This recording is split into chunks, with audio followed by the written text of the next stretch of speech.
What's up, guys? It's Manga Time once again, and I'm here today to bring you my review of Bleach 548, The Thin Ice. So it's out early today. It kind of surprised me because I was at work.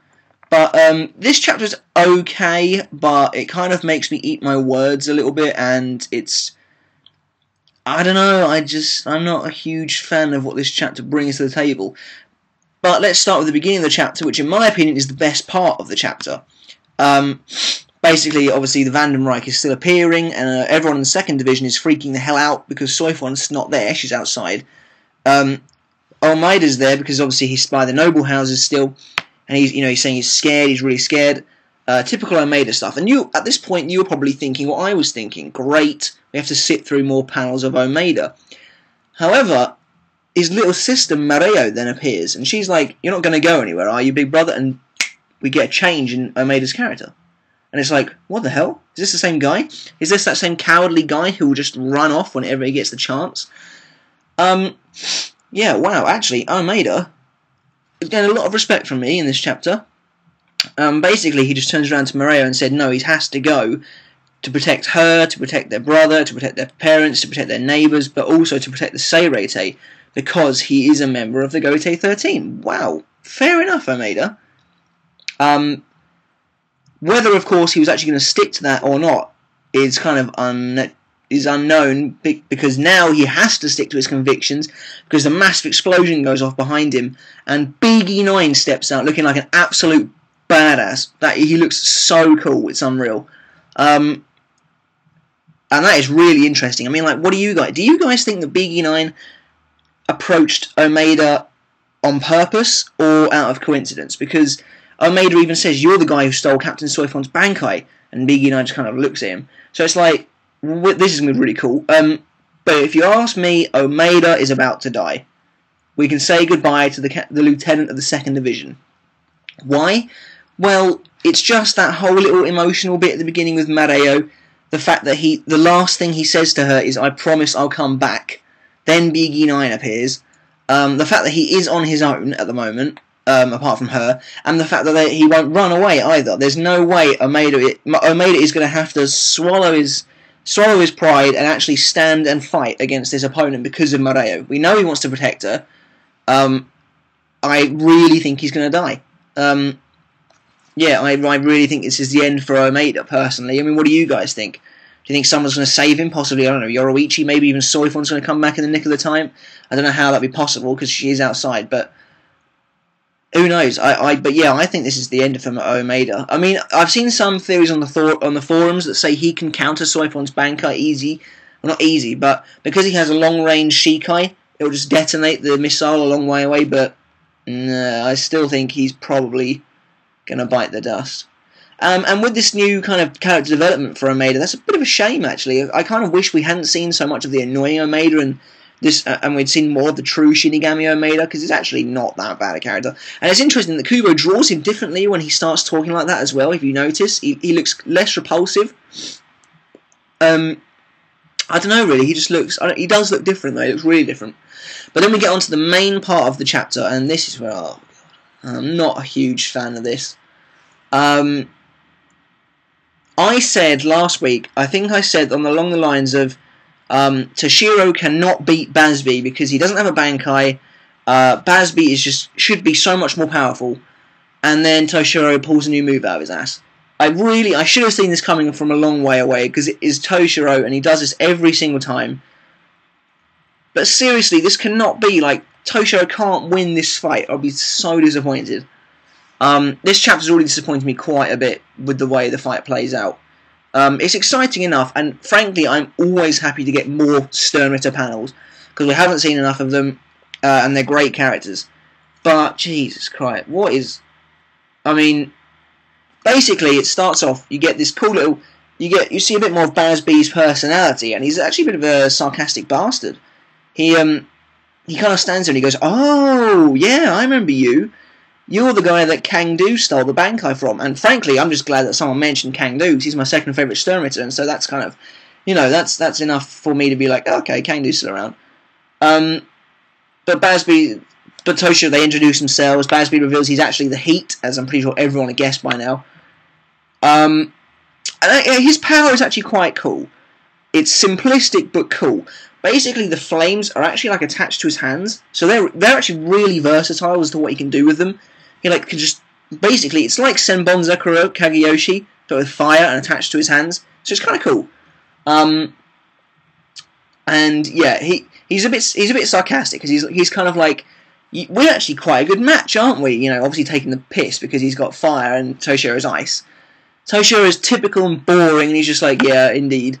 And, oh, he's so boring. And so they clash. They have this big explosion, and all the Shinigami around them just are kind of like, whoa, because obviously there's foot soldiers in this war. It looks like they're going to be no help whatsoever, though, as we kind of expected. Matsumoto tells them to run away, and one of them picks up a piece of the ice, and he's like, look how thin this ice is. Did we really get protected by this? Is Hitsugaya okay? When I first read this, I was like, yes. Of course he's not okay. He's weak. He hasn't got his Bankai. He should not be strong enough to do anything.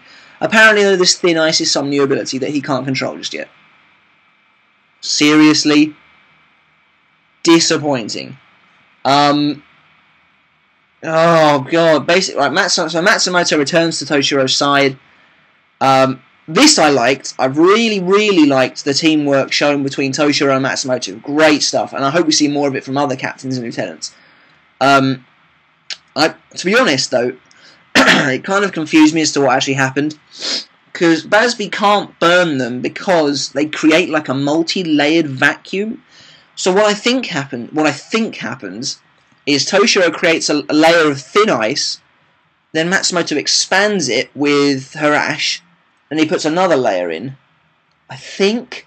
So Bazz-B melts the first layer, but then there's another layer there because he's created a vacuum. So obviously the second layer is not going to melt because Bazz-B's slide doesn't actually reach it. It just torches the first layer and doesn't do the rest. I think that's what it is anyway. And so Toshiro basically creates this multi-layered thing around himself, and Bazz-B's raging the hell out, as you would be, because he's getting trolled hard.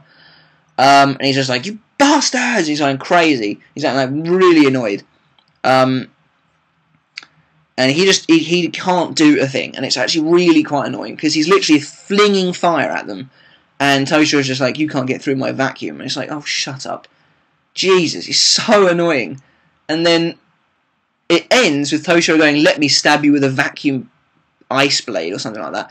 And Bazz-B takes what looks like a pretty colossal hit. Lots of ice just comes crashing into him, and he doesn't look too pleased. However, you have to remember that this is very thin ice, so it probably could just shatter if Bazz-B wanted it to.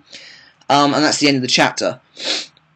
I'm dropping at 7 on this one. I'm disappointed to come back from the break and just have to drop a 7, but it's really not... Admittedly, this Bazz-B Toshiro fight was the one I was least interested in the first place. I'm still maybe 95% certain that Toshiro is going to lose this fight. If this is it, then that sucks. That really sucks if this is it. But, yeah, Bazz-B does seem to take a pretty nasty hit. It looks like he loses all of this, which would be very ironic because that's what he does to Kira. But I don't want to see Toshiro doing that. I want to see Rose doing that to him. But I know, I think Bazz-B will be okay, actually. I think he'll probably just get back up at the beginning of the next chapter and be like, what the... And just go completely crazy, I expect. He hasn't even done his Volston dig or anything. He's still got Ranso Tengai. Maybe he turned his Blue on, although Bazz-B strikes me as a very ragey kind of guy, so I don't know if he ever has Blue on. An interesting point to bring up. If he turned Blue Artery on, the attacking one, does you reckon that makes his fire stronger and therefore could burn through it?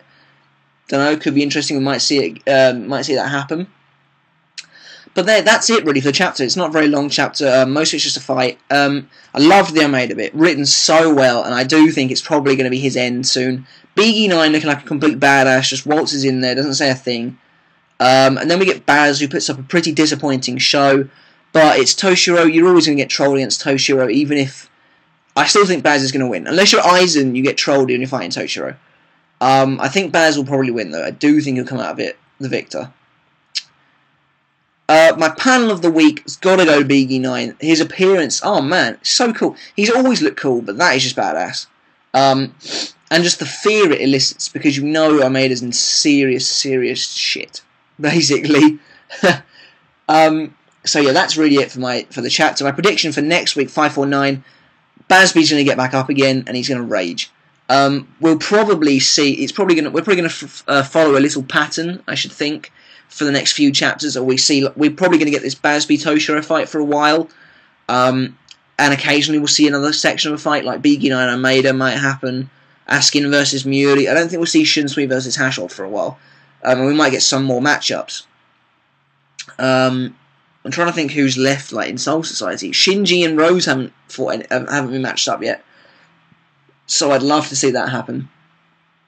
And I really want to see my two favourite Sternritters, Asnot and Kangdu again. They need to get some more panel time. Kangdu could do with some lines. But yeah, that's it really. I hope and predict Bazz-B will just be up on his feet next chapter. Be absolutely gutted if he's not. But yeah, that's it for this week, guys. Let me know in the comments below what you thought of this chapter. Is Omaeda a dead man, or is he going to fight back against Biggie 9 and possibly be victorious? Do you think Bazz-B's going to get back up again, or is he done for? Has the thin ice managed to defeat the heat?